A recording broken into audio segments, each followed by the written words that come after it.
नमो सिद्धाणं नमो आयर्याणं नमो वज्रायाणं नमो लोये सप्तसाहूनं ऐसो पंचनमुक्तारो सर्वपावपणासनो मंगलानं च सभ्येसिं परमं मंगलम् मंगलं भगवान् वीरो मंगलं गौतम प्रभु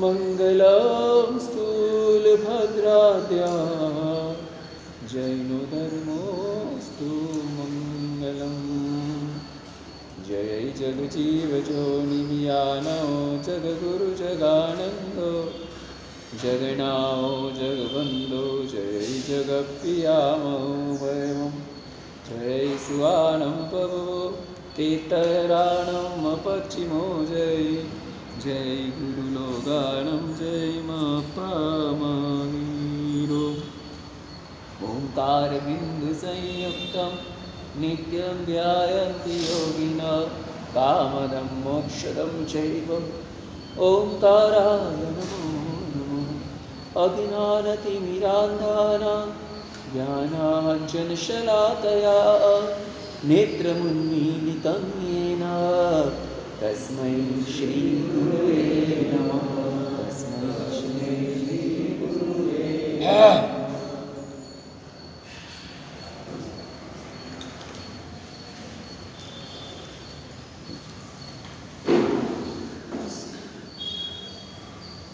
आज हमारे दादा गुरुदेव यानी कि हमारे गुरुदेव के गुरुदेव उनका पुण्य दिवस। साधना के क्षेत्र में सात्विकता, स्वभाव के क्षेत्र में साहजिकता,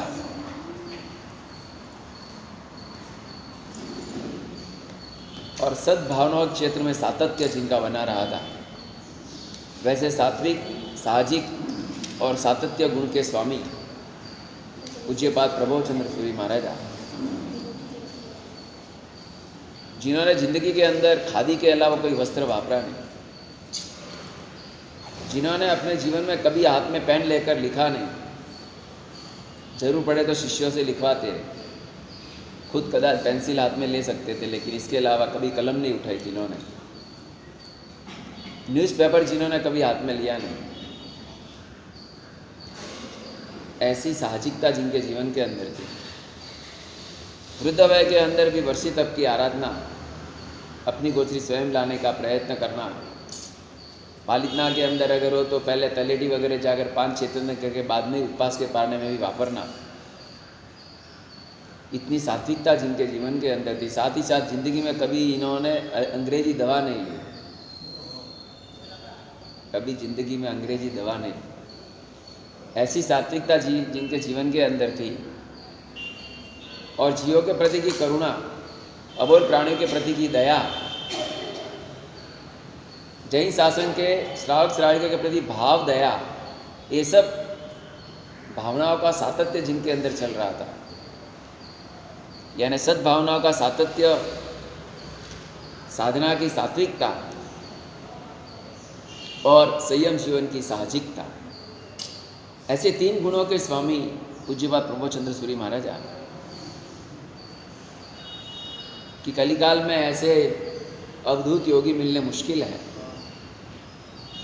आचार्य पद हो, बड़ी संस्था का अधिकार अगर मिला हो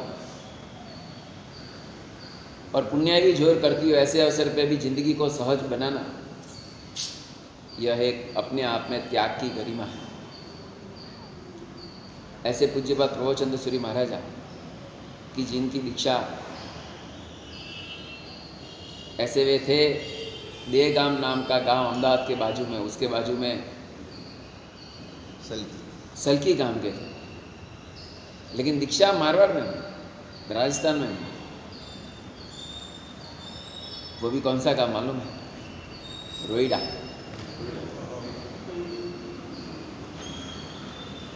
वहाँ की घटना सुनते तो अपने को आश्चर्य होता है कि बहुत बार अपने बनिए लोग धर्म के क्षेत्र के अंदर भी राजनीति को टचअप दिए बिना रहते नहीं। फिर सोनी होता है ना, सोना बनाता है,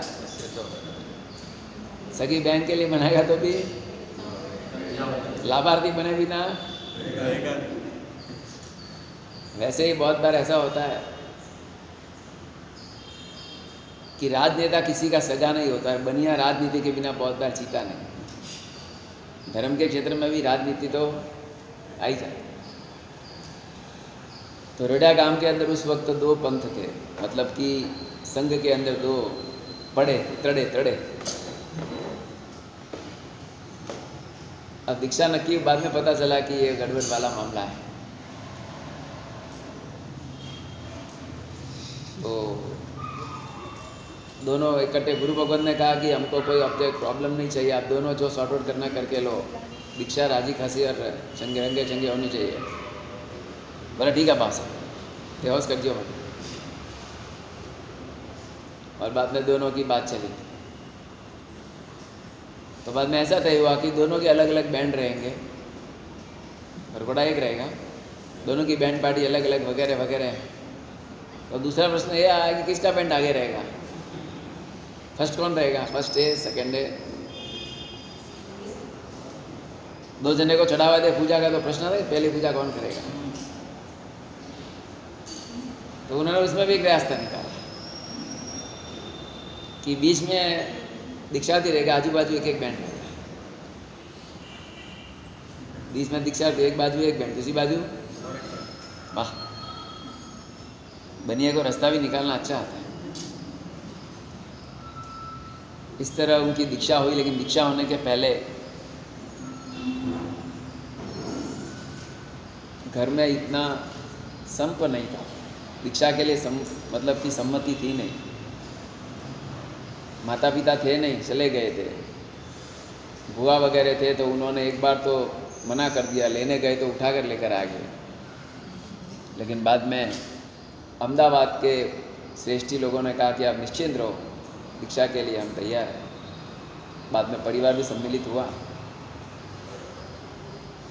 दीक्षा ली तब से जीवन के अंदर जीवों के प्रति करुणा का भाव बहुत ही भरपूर था। जैसे केसर सूरी महाराज को योग साधना का भाव भरपूर था, ऐसा कहा गया है कि 6 काय के जीवों के प्रति आत्मीयता, इसी का नाम है दीक्षा। 6 काय के जीवों के प्रति अपार प्रेम, तीर्थंकर के प्रति अपार श्रद्धा, गुरु के अनुशासन के प्रति अपार विश्वास। श्रद्धा, विश्वास और प्रेम, इस 3 का संगम है संयम जीवन। परमात्मा के प्रत्येक वचनों के ऊपर अपार श्रद्धा, 6 काय के जीवों के प्रति अपार प्रेम और गुरुदेव के अनुशासन के प्रति अपार विश्वास। श्रद्धा, प्रेम और विश्वास, तीनों का संगम यानी कि संयम जीवन। इस तरह अपने गुरु के चरणों के अंदर ऐसे तो गुरुकुलवास में आगे बढ़ते बढ़ते आचार्य के रूप में प्रतिष्ठित हुए और चतुर्वेद संघ की भक्ति के लिए उन्होंने संस्थान भी निर्माण किया। लेकिन उससे बड़े निर्लेप रहते थे। ऐसे पूज्यपाद प्रवर प्रभुचंद्र सूरी महाराज के लिए कन्याजी महाराज भी थोड़ी देर कुछ कहेंगे, उसको आप सुनिए।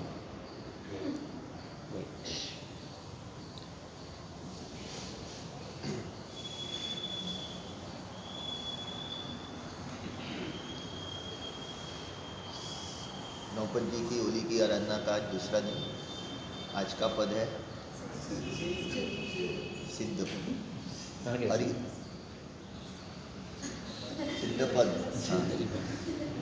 हरियन परमात्मा चारित्र अंगीकार करते हैं तो नमो सिद्धाणम कह करके चारित्र स्वीकार करते हैं और इससे ये कहा जाता है कि उनके लिए लक्ष्य के रूप में, आदर्श के रूप में, आलम्बन के रूप में सिद्ध भगवंत होते हैं। मंजिल उनकी वो है, यानी उनका चारित्र अंगीकार करते समय अगर अपन कहें तो गोल क्या होता है, नमो सिद्धांत। और उससे हमको उन्होंने ये सूचित कर दिया, कुछ भी करो आखिरी में कोई भी साधु बनो, आचार्य बनो, उपाध्याय बनो, अरियन बनो, लेकिन आखिरी में जाना है सिद्धि गति के अंदर। अरियन परमात्मा के लिए लक्ष्य रूप सिद्ध भगवंत होते हैं। उनको हमेशा उनका आलंबन लेकर के आगे बढ़ने का है, और इसीलिए नमो सिद्धाणम कह के वो चारित्र कर्मी उनते उचरते हैं। वैसे श्रावकों के लिए आदर्श रूप कौन होते हैं? इसलिए श्रावकों का क्या कहा गया? श्रमणोपासक, देव उपासक नहीं, परंतु श्रमणोपासक ऐसी उपाधि आपको दी गई कि साधु की उपासना। आपके लिए आलंबन साधु जीवन है। जो हमेशा अपने सामने साधु भगवान का जीवन रखता है, वो श्रावक को अपने व्रत नियम बहुत इजी और सरल रखते हैं।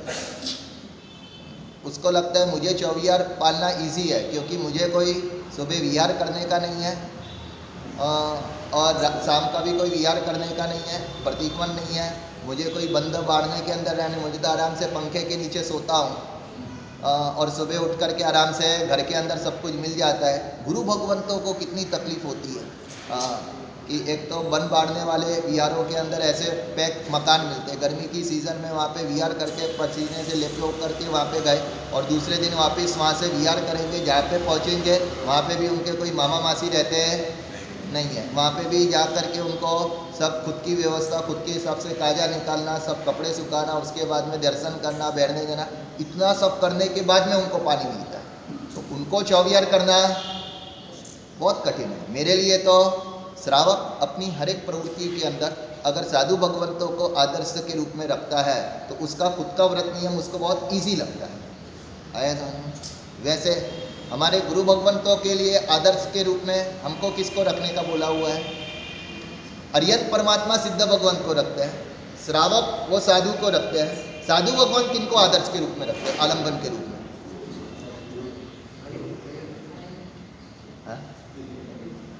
हमारे केसर सिंह मास्टर की एक पुस्तक है, नाम शायद मैं भूलता नहीं होगा तो आत्मज्ञान प्रवेशिका ही लगभग वो पुस्तक का नाम है।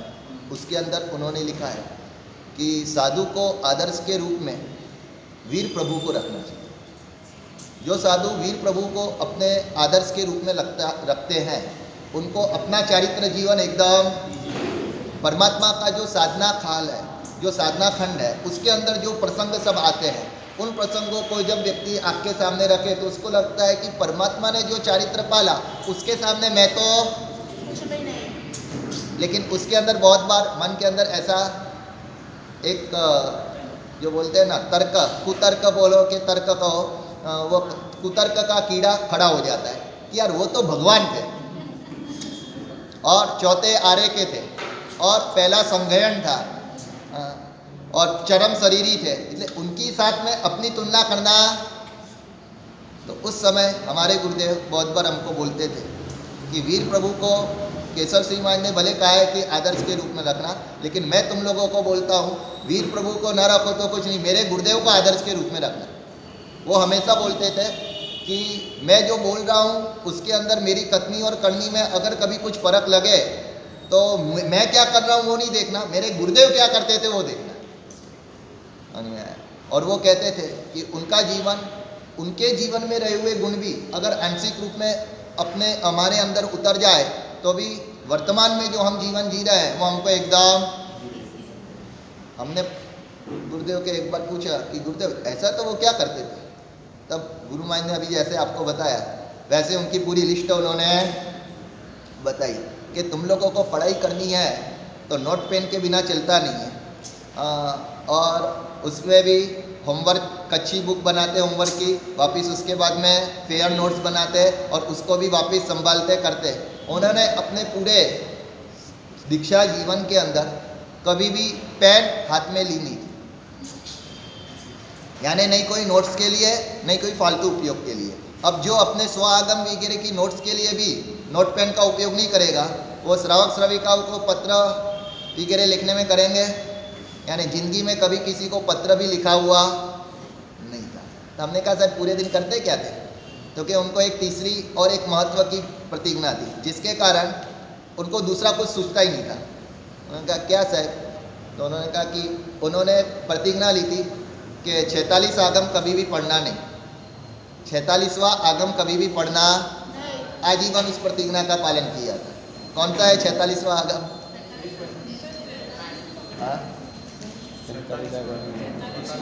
45 आगम की वाचना तो गुरु महाराज ने आपको सुना दी। उन्होंने 46 आगम अभी, कौन सा है 46वां आगम? है ही नहीं। वर्तमान के द्रव्य क्षेत्र काल भाव जानने के लिए जिसका उपयोग गीतार्थों को करना पड़ता है वो 46वां आगम। कौन सा? न्यूज़पेपर। उनकी आजीवन प्रतिज्ञा थी न्यूज़पेपर पढ़ना।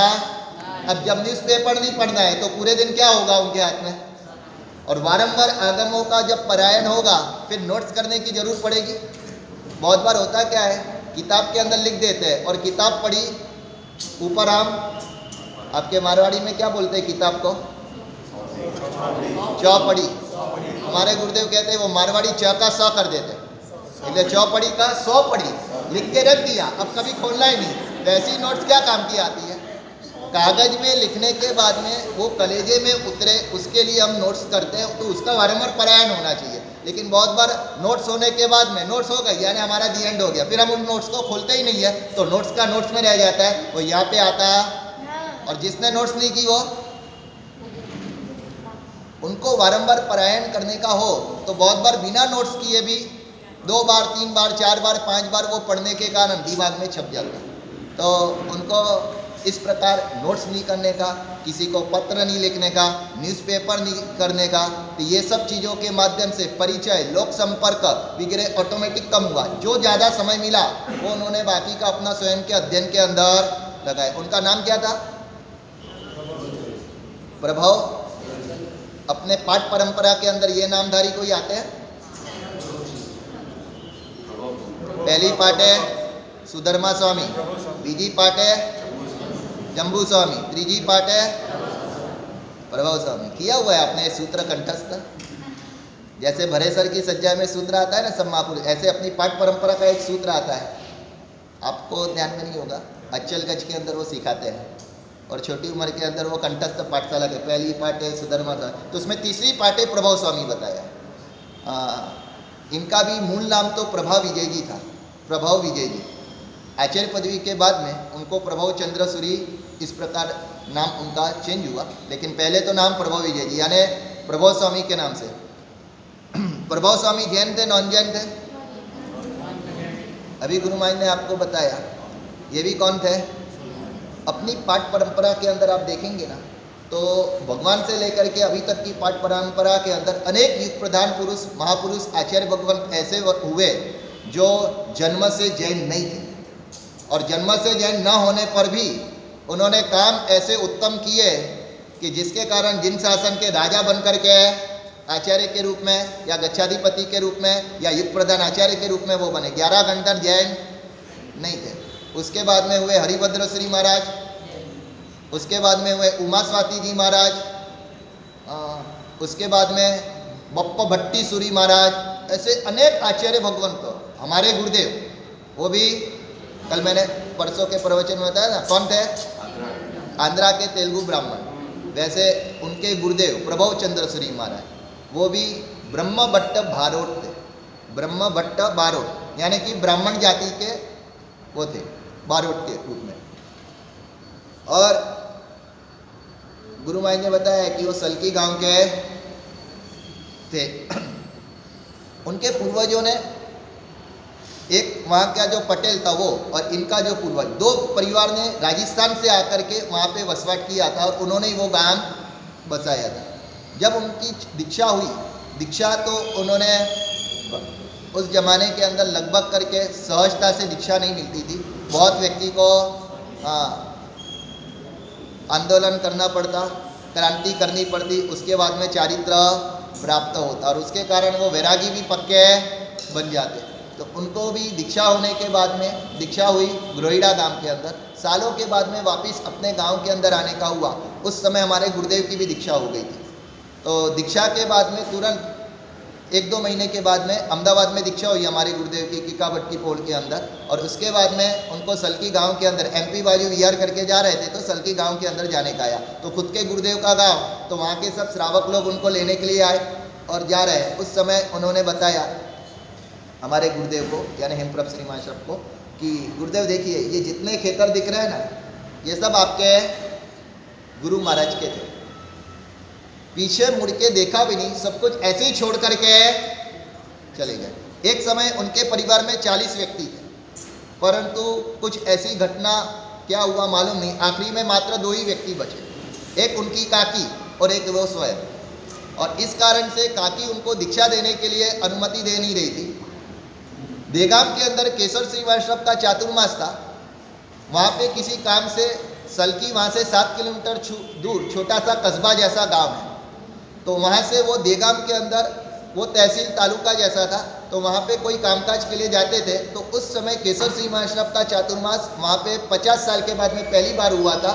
और उस समय वहाँ पे अपने जैन के, मैंने बीच में आपको बताया था, सब लोग वैष्णव बन गए थे। और उस चातुर्मास के अंदर वापस सबको जैन बनाने का काम उन्होंने अपनी देशना के माध्यम से, प्रवचन शैली के माध्यम से किया। तो ये कामकाज के लिए जब देगाम के अंदर जाते, उन्होंने सुना कोई बड़े जैनाचार्य आए हुए हैं और रविवार के दिन चौक के अंदर खड़े रह करके 18 कौम को जाहिर प्रवचन देते हैं। तो वो भी उनके प्रवचन सुनने के लिए, और प्रवचन सुन करके पूर्व भाव के सुंदर संस्कार थे, जिसके कारण वो प्रवचन मात्र यहाँ पे टच नहीं हुए, उनके हृदय के अंदर स्पर्श हुआ। अलग से जा करके गुरु भगवान का परिचय, संपर्क वगैरह बनाया और प्रवचन, नित्य प्रवचन सुनने को उनको मिले।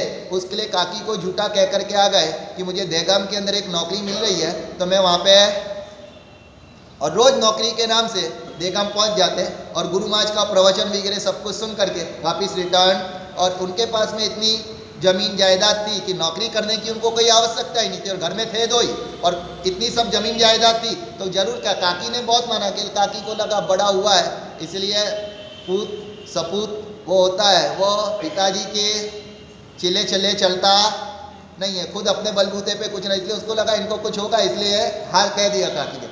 रोज गुरु भगवान के पास में जा करके उनके संपर्क से, जिनवाणी से भावित होकर के उनके हृदय में वैराग्य के भाव प्रकट हो गए 4 महीने के अंदर।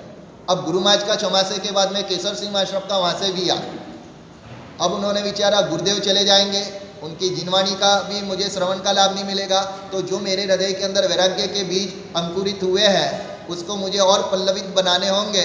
तो ये पानी हवा नहीं मिलेगी तो मेरा वो वैराग्य टिकेगा कैसे? तो कैसे भी करके गुरु महाराज का मेरा संपर्क बना रहे, उसके लिए मैं कुछ करूँ। लेकिन उनको लगा काकी को समझाना कैसे, क्योंकि काकी मुझे छोड़ने वाली, मैं घर में एक ही, और इतना सबका मालिक भी, वारसदार मैं हूँ, इसलिए मोह के कारण मुझे छोड़ेंगे नहीं। जाके काकी को बात बनाई कि इस प्रकार गुरु भगवान विहार करके राजस्थान बाजू जा रहे हैं और उनको सेवा के लिए, विहार सेवा के लिए किसी की आवश्यकता है, तो मैं उनके साथ में जाता हूँ, वो मुझे पगार भी देंगे, तो आप मेरा इतनी बात मान लीजिए। ऐसा कह करके काकी से बात मनवा ली और विहार के अंदर गुरु महाराज के साथ में चले। अहमदाबाद से, देगाम से अहमदाबाद आए, अहमदाबाद से आगे बढ़ते बढ़ते पालनपुर पहुँचे। पालनपुर के अंदर केशव सिंह महाशय की निसरा के अंदर, वहाँ पे 3 बहनों की दीक्षा थी, जो हमारे समुदाय के एक वरिष्ठ साध्वी जी हो गए, जो ज्ञान के अंदर, ध्यान के अंदर भी खूब आगे बढ़े हुए थे। आज लगभग उनकी शिष्य परंपरा के अंदर भी बहुत बड़ा उनका ग्रुप है, ज्ञान सिंह जी करके साध्वी, उनकी दीक्षा उस समय वहाँ पे थी। पालनपुर के बहुत बड़े रईस, जिनकी नामना बॉम्बे के अंदर भी हार्ट के सर्जन डॉक्टर के रूप में थी और स्पेशलिस्ट डॉक्टर के रूप में बॉम्बे के अंदर जो काम करते थे, उनके सगे बहन ये, और उनकी दीक्षा पालनपुर के अंदर, और पूरे ठाट बाट के साथ में हो रही थी और पूरा संघ आनंद के साथ में हिलोले चढ़ा था। उस समय केशव श्री महाराज को लगा कि ये जो, उनका नाम क्या था मालूम है? प्रभा विजय जी महाराज का, यानी प्रवचन श्री महाराज का संसारी नाम। मैंने आपको कहा था गुरुदेव ने दीक्षा का भाव पक्का किया, किसका दृष्टांत याद करके? प्रहलाद, ध्रुव प्रहलाद, इनका नाम संसारी प्रहलाद था। हाँ, प्रहलाद। तो वो प्रहलाद भाई केसर सिंह महाराज ने विचार किया कि ये पात्र है, योग्य है और यहाँ पे स्वाभाविक रूप से ऐसा मौसम और इसकी काकी कोई अनुमति देने वाली नहीं है, तो उस समय वो माहौल देख करके प्रहलाद के मन के अंदर हुआ कि मुझे भी दीक्षा लेनी है। और इतना वैराग्य तीव्र बना कि जिसके कारण केशव सिंह महाराज को कहता है काकी कोई आज्ञा देने वाली नहीं है, और अभी जो मेरा चित्त का उत्साह है उसके अंदर आप मेरा काम इसके साथ में दाल बेली ढोकली मेरी बन जाएगी, अब मेरा काम भी साथ साथ में करा दीजिए। और गुरु महाराज ने कहा ठीक है। फिर पक्की हो गई दीक्षा। वो 3 बहनों के साथ में प्रहलाद भाई की भी दीक्षा फाइनल हो गई। आज सुबह दीक्षा है, कल रात को आकर के वहाँ के सब संघ वाले पूछते साहब ये 3 व्यक्ति तो हमारे गांव के और उनका परिवार वो सब तो मालूम है, लेकिन चौथी व्यक्ति जो आपने जिसकी दीक्षा पक्की की है उनके परिवार में से कोई नहीं दिख रहा है, तो किस तरीके से दीक्षा होने वाली है। तब गुरु महाराज ने उनको सब बात बताई केशव सिंह महाराज ने कि भाई देखो उनके परिवार में सिर्फ काकी है, नॉन जैन है, समझे ऐसे नहीं है, इसलिए भाग करके दीक्षा कराने की है। और आपके संघ को उसके अंदर सहयोग, संघ वाले घबरा गए, उनको लगा कि इसके अंदर कुछ हो गया और उन्होंने कुछ कर दिया तो अपन को, और उसके कारण उन्होंने कहा कि साहब ये तो होगा, आप उनको अनुमति दिलवा। गुरु महाराज ने कहा वो अनुमति नहीं देंगे, तो क्या अपन एक बार ट्राई तो करके देखते हैं। तो उन्होंने ट्राई के रूप में वहाँ पे समाचार भिजवाए, और जहाँ पे काकी को ये समाचार मिले तुरंत ही वो समैया लेकर के वरगोड़ा लेकर के वहाँ पे आ गए, और धमाल उन्होंने ऐसी की कि उनकी दीक्षा वहाँ पे नहीं, बाकी की 3 की दीक्षा हुई लेकिन वो अटक गए, और जबरदस्ती उनको पकड़ के अपने घर के अंदर लेकर के चले गए। दीक्षा तो नहीं हुई, गुरु महाराज का संपर्क भी चुक गया। अब क्या करना, यहाँ पे लिखी हुई तो होने की है, कहाँ पे जाएगा, भाग्य के भरोसे। मेरे भाग्य में होगा तो काकी को सद्बुद्धि बराबर है।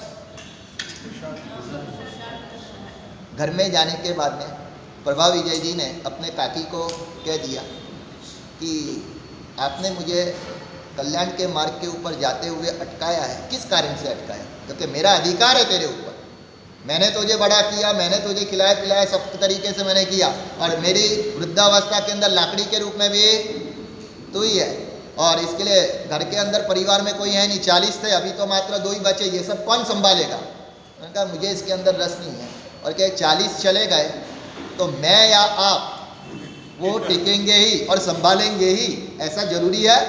अपना भी कब उड़ जाए क्या मतलब है। तो जो करने के लिए मानव भाव मिला है वो किए बिना मैं ऐसे ही चले जाऊं, उसके बदले मुझे वो कार्य करके आत्म कल्याण करके जाना है। समझाया, काकी समझने के लिए रेडी नहीं, और कह रहे कि कैसे देते मैं भी देखती हूँ कि वो ले नहीं सकते, और कोई भी दे दे तो मैं उसको ऐसा कर दूंगी वैसा कर दूंगी, बहुत बोला। तो उस समय उनको भी लगा कि अब काकी जी समझ नहीं रहे, उन्हें मन के अंदर अभिग्रह ले लिया।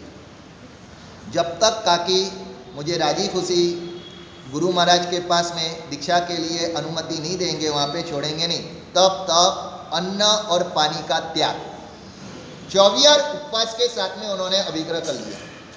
1 दिन हुआ, 2 दिन हुआ, तीसरे दिन तो काकी हिल गए, और तीसरे 24 अट्टम के समय काकी ने कहा कि तेरी इच्छा वहाँ पे रहने की है ना, और तू वहाँ रहेगा पक्का, फिर तू खाएगा पिएगा, तो क्या है, तो क्या मैं तुझे खुद ले जा करके करे, लेकिन तू इस प्रकार का काम मत कर। उसने आगे जा कर के यहाँ तक बोल दिया था काकी को कि अगर आप मुझे छोड़ करके नहीं जाएंगे, वहाँ पे छोड़ने के लिए नहीं जाएंगे और राजी खुशी अनुमति अगर नहीं देंगे, तो आपका अधिकार मेरे शरीर के ऊपर है, आत्मा के ऊपर नहीं है। ये शरीर आपको आपका मिल जाएगा, उसके लिए ही मैंने अन्न पानी का त्याग। विचार करो कितनी कट्टरता होगी, कितनी दृढ़ता होगी। नॉन जैन व्यक्ति को भी सत्य जब यहाँ पे स्पर्श होता है ना, उसके बाद में ऐसी दृढ़ता देखने को मिलती। काकी हिल गए और विचारा कि वहाँ पे होगा तो कम से कम मुंह तो देखने को मिलेगा, और यहाँ पे अन्न पानी छोड़ करके अगर चले गए तो इसकी डेड बॉडी को मैं क्या करूँगी। राजी खुशी वहाँ गए, और वहाँ पे जा कर के उनको उस समय पालनपुर से विहार करके केसर श्री महाराज गुरु महाराज ने जैसे बताया रोहिड़ा गांव के अंदर पहुँचे थे, वहाँ पे वो उनको छोड़ करके गए, और गुरु महाराज को कहा गुरुदेव राजी खुशी इसको आप चारित्रा दीजिए। और फिर वहाँ पे उनकी रंगे चंगे काकी की अनुमति के साथ में वहाँ पे उनकी दीक्षा हुई। दीक्षा देते समय एक विशेष आशीर्वाद उनको प्राप्त हुए। दीक्षा के समय केशव श्री महाराज तो थे योगी पुरुष उनकी दीक्षा दाता के रूप में, साथ साथ में शांति सूरी आबू वाले आपके हाँ, वो भी वहाँ पे हाजिर थे। और केसर सिंह महाराज और शांति श्री महाराज दोनों ने एक पाट के ऊपर बैठ करके उनको चारित्र दिया। जैसे दो संघ थे ना, वैसे गुरु भगवंत भी थे। संघों के अंदर सिरफोड़ी हुई कि किसका वो आगे रहेगा, लेकिन गुरु भगवंतों में कभी ऐसा, क्योंकि दोनों समता योगी थे और उसके कारण केसर श्री महाराज के वो शिष्य प्रशिष्य बनने वाले थे। तो भी सामने से केसर श्री महाराज ने शांति श्री महाराज को कहा कि ओगा आप दीजिए, और शांति श्री महाराज के हाथों से उनको ओगा दिया गया और वो शिष्य बने केसर सिंह महाराज साहब के, चंद्र सिंह महाराज साहब के शिष्य बने। तो इस प्रकार उनका चारित्र हुआ। चारित्र अंगीकार करने के बाद में उनके जीवन के अंदर कैसी उत्कृष्ट साधनाएं की, बहुत कुछ है, समय अपने पास में कम है, लेकिन उनके शब्द के नाम से उनके 3 गुण के ऊपर अपन विचार कर लेंगे। प्र से वो प्रसम गुण के धारक थे। समता का गुण उनका अव्वल कक्षा का था।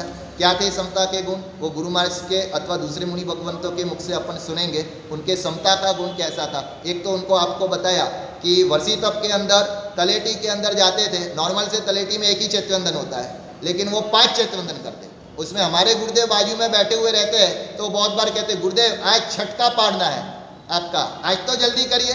तो वो कहते हैं क्या छटका पाड़ने की बात करता है, कितने ही भवों में हमने खाया है, प्रभु भक्ति तो मात्रा इसी भाव के अंदर मिली है। तो इसलिए अभी भोजन की बात नहीं कर, पाड़ने की, अशांति से मुझे भक्ति और 5 चेतवंदन, और कभी कभी उसमें भाव आ जाए तो एक्स्ट्रा स्तवन वगैरह भी ललकार देते। तो इस प्रकार नित्य उनकी प्रभु भक्ति के अंदर उनका वो प्रसमता का, समता का गुण देखने को मिलता। दूसरे नंबर का भ से पाप भीरुता, उत्कृष्ट कक्षा की। इसलिए गुरुदेव हमको बहुत बार कहते थे आदर्श के रूप में उनका जीवन रखना। अपना लोच भी वो अपने हाथों से करते, दूसरे के पास में करवाते, रात को बैठ जाते और सुबह होते होते उनका पूरा लोच हो जाता है। एक बार शाम के समय उनको जब ज़्यादा तकलीफ थी, उस समय किसी ट्रस्टी भक्त ने आकर के गुरुदेव को कहा कि उनको पूरे दिन सोना और लेटना पड़ता है, तो उसके कारण पीछे वो गुमड़े हो गए। तो उनको बैठने के लिए आसन पाट के ऊपर दूसरा कुछ नहीं बिछाते, मात्र एक ऊनी आसन ही रखते थे। तो गुरुदेव ने कहा कि इतनी तकलीफ है और पीछे वो हो गया है, तो आप एक मैं ला करके देता हूँ, वैसा मखमल जैसा आप नीचे लगा दीजिए। तो उन्होंने लगा दिया, ऊपर वाइट कपड़ा बिछा करके उसको अंदर डाल दिया। अब गुरुदेव रोज की तरह आकर के आसन के ऊपर बैठे तो उनको पोछा लगा। तो उन्होंने धीमे से कपड़ा निकाल के देखा तो नीचे स्पंज जैसा कुछ था। उन्होंने बुलाया तुरंत, हेमप्रभ क्या किया ये? तो गुरुदेव आपको तकलीफ हो गई है, पीछे गुमड़े हो गए और वो सब हो गया है, तो आपको थोड़ी सातर है, इसके लिए श्रावक ने सामने से ला करके दिया है और इसलिए मैंने ये बिछाया है, निकाल इसको। तुरंत ही उसको निकलवा दिया और उसके बाद में सादे आसन के ऊपर, ऐसी एक नहीं बहुत सी घटनाओं के अंदर उनका वो पाप भीरुता का गुण देखने को मिलता है। एक बार उनको गले की तकलीफ थी और कुछ भी गले से उतरता नहीं था, तो ऐसा लगभग 6 महीने तक चला। उसमें गर्मी की सीज़न के अंदर पानी ना उतरने के कारण शाम को ऐसी चौबियर करके कर देते थे। उसमें अचानक थोड़ी तबीयत सुधरी और एक दिन आधा रोटले का टुकड़ा उनके गले से उतर गया। तो गुरुदेव बहुत खुश हो गए कि पानी भी नहीं उतरता था, 6 महीने से इतनी तकलीफ थी और आज रोटला उतर रहा है, तो अब आपकी तबीयत धीमे धीमे अच्छी हो जाएगी। क्योंकि उन्होंने चेकअप नहीं कराया था, गले में क्या प्रॉब्लम थी किसी को कुछ मालूम ही नहीं पड़ा आखिरी था। तो गुरु महाराज ने जब ऐसा कहा कि आज रोटला उतर गया, अच्छा हो गया, अब धीमे धीमे आपका अच्छा, तब उन्होंने गुरु महाराज को ठपकारा, हमारे गुरुदेव को, कि हेमप्रभ ऐसा विचार नहीं करते, मैं अच्छा हो जाऊं, मेरा रोग मिट जाए, ऐसा विचार भी अपन को करना कल्पता। ये रोग तो अपना उपकार ही है, अपनी कितनी कर्मों की निर्जा कराने में अपन को हेल्पफुल बन रहा है, तो ये कब दूर हो जाए, ये दूर हो जाए तो अच्छा, ये भी एक प्रकार का आर्त ध्यान, ऐसा विचार करते हैं। गुरुदेव की कान पट्टी वहाँ पे पकड़ा दी। ऐसे अनेक चीज़ों के अंदर उनकी पाप भीरुता देखने को मिलती थी। बाकी के उनके जीवन के अनेक गुण हैं। अपने को आज सिद्ध पद का दिन है और मुनि भगवंतों को भी और गणी भगवंतों को भी अपन को सुनने का है। उनके जीवन की दूसरी घटनाएं उनके मुख से सुनी। दीनांग का अच्छा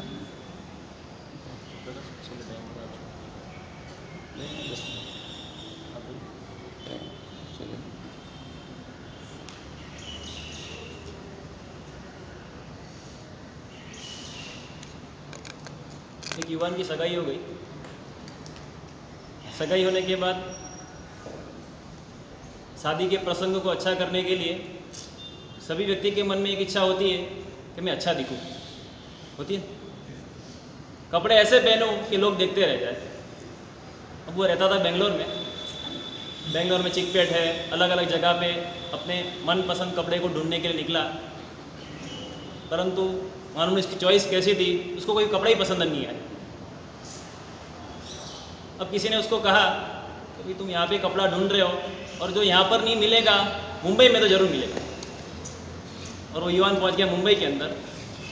वहाँ जाकर भी बहुत जगह पे वो भटका, बहुत जगह पर कहीं उसको एक दुकान नहीं मिली।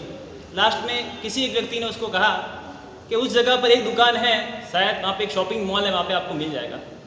और वो लास्ट एक चांस लेने के लिए क्या है कि तीर नहीं तो तुक्को, ऐसा एक चांस लेने के लिए वो वहाँ निकल पड़ा। और उस शॉपिंग मॉल के बाहर लिखा हुआ था, आपके मन के अंदर जो चीज़ है वो चीज़ यहाँ पर मिलती है। वो तो खुश हो गया, मेरे मन के अंदर जो चीज़ वो यहाँ पे मिलती है। और वो पहुँच गया दुकान के अंदर, मॉल के अंदर, और अंत में भटकते 2-4 घंटे की मुसाफिरी करते करते, शॉपिंग करते करते उसको वो कपड़ा मिल गया। वो युवा यानी कि अपना जीव, वो अपना जीव भी सुबह से शाम, जन्म से मरण तक भटक रहा है। किसके लिए भाई, किसके लिए भटक रहे आप? शांति के कपड़े। सुख लेने के लिए भटक रहे। सबको सुख चाहिए, किसी को दुख चाहिए नहीं। सुख के लिए सुबह से शाम और जन्म से मरण तक भटक रहे हैं, परंतु वो सुख का कपड़ा यानी सुख इस दुनिया में जन्म से मरण तक कहीं नहीं मिलता है। तो वो सुख कौन सी दुकान में मिलता है? कौन सी दुकान है वो? आपको पहले सुख कौन सा चाहिए? देखो, बच्चे को है ना, आज का बच्चा मोबाइल मांगता है। उसने आपके पास मोबाइल मांगा, आपने बोला ला कर दूंगा। आपने उसके सामने एक ऑफर रखी, आईफोन मिलेगा, परंतु आईफोन मिलने के बाद में रहेगा मेरे पास, जब तेरे को यूज़ करना यूज़ कर लेना। और दूसरा ऑप्शन है कि स्मार्टफोन मिलेगा, परंतु तुम्हारे पास ही रहेगा। कौन सा पसंद करेगा बच्चा? बोलो आईफोन के स्मार्टफोन? क्यों? पास रहेगा। मतलब आपको सुख स्वाधीन चाहिए, पराधीन हो ऐसा सुख नहीं चाहिए। दूसरे नंबर के अंदर,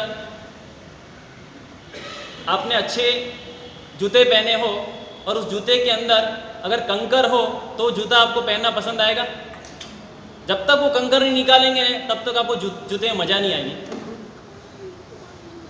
आपने क्रिकेट मैच देखिएगा टीवी के ऊपर, और टीवी के ऊपर अगर अच्छा क्रिकेट मैच चल रहा हो, IPL दुबई का, और उसके अंदर उस टीवी के अंदर कुछ कारण से शेडिंग आ रहे हो, कुछ लीटी आ रही हो, लकीर आ रही हो, तो वो क्रिकेट मैच देखना पसंद करेंगे?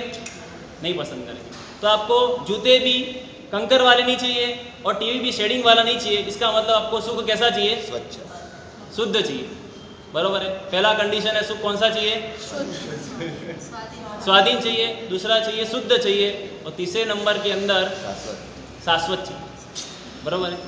तो ये तीनों प्रकार का सुख आपको कौन सी दुकान में मिलेगा?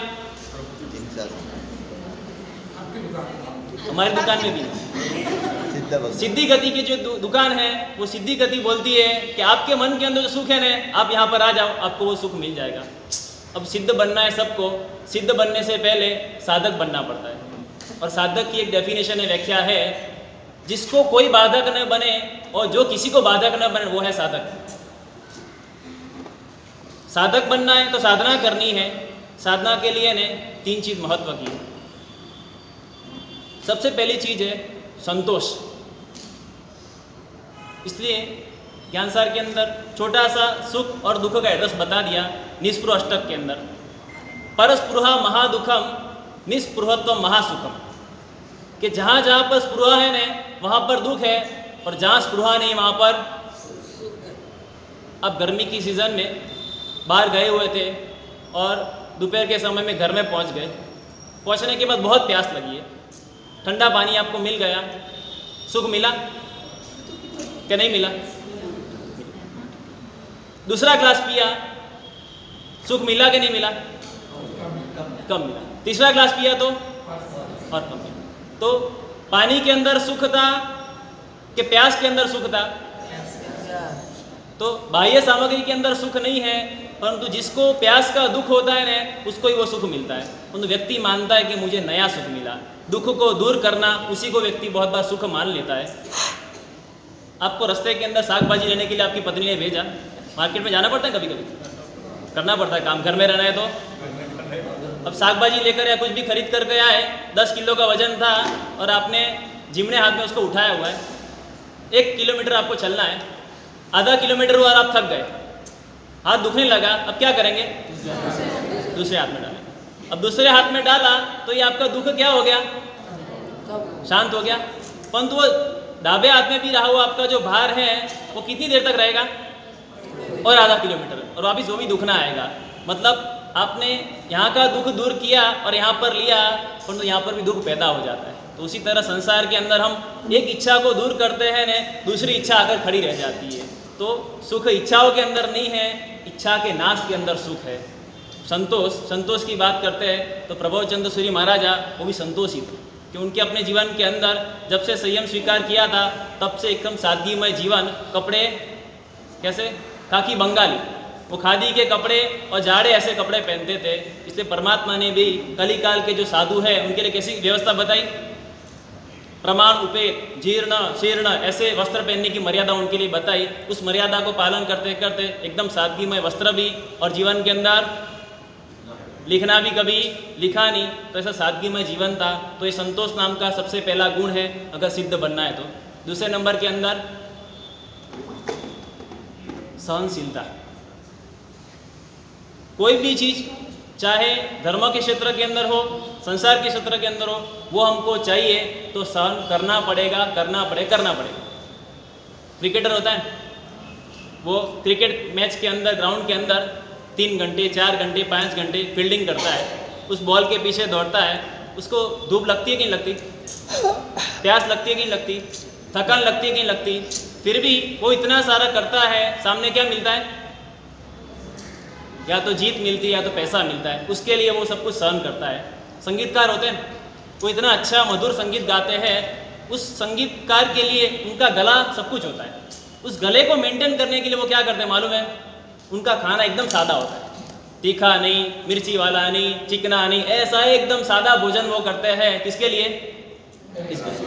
तो गले से गाना हो, उस संगीत का सुख प्राप्त करना हो तो भी ये करना पड़ता है। माता को संतान का सुख चाहिए तो 9 महीने उस संतान को रखना पड़ता है, बड़ा करना पड़ता है, सब काम करना पड़ता है, तब जाकर वो सुख मिलता है। तो संसार हो या अध्यात्म क्षेत्र हो, सहन किए बिना किसी को सिद्धि मिलती नहीं है। और जो व्यक्ति सिद्धि साधना चालू करने से पहले ऐसा समझता है कि मुझे तकलीफ नहीं आएगी ने, वो कभी साधना नहीं कर पाएगा। अब उपदान करने जाते हैं, करना क्या हमके पासों को कराओ, 20 साल तो कैंसल हूँ।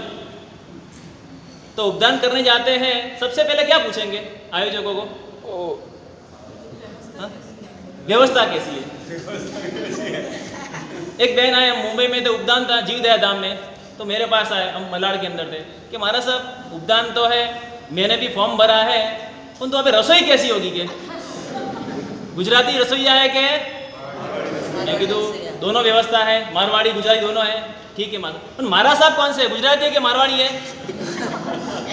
बरोबर है। तो साधना करने पहले सब अनुकूलता जो देखता है कि साधना में के अंदर कोई तकलीफ नहीं आएगी है, वो कभी साधना नहीं कर पाता है। इसलिए सहनशीलता नाम का भी गुण ये महापुरुष के जीवन के अंदर था।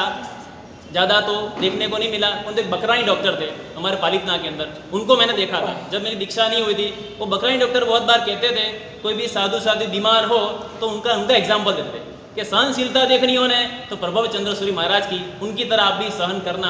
ऐसी सहनशीलता उनके जीवन के अंदर थी। तकलीफ आती थी, फिर भी उनको जब डॉक्टर की बात बोलते थे कि आपको डॉक्टर के पास ले जाना है, भावनगर जाना है पालितना से, वो एक ही शब्द बोलते थे, मेरे डॉक्टर आदिनाथ दादा है और कोई मेरा डॉक्टर नहीं है। तो ये सहनशीलता नाम का गुण सिद्ध बनना है।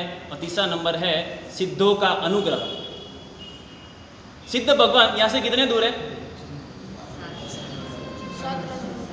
7 राज दूर है।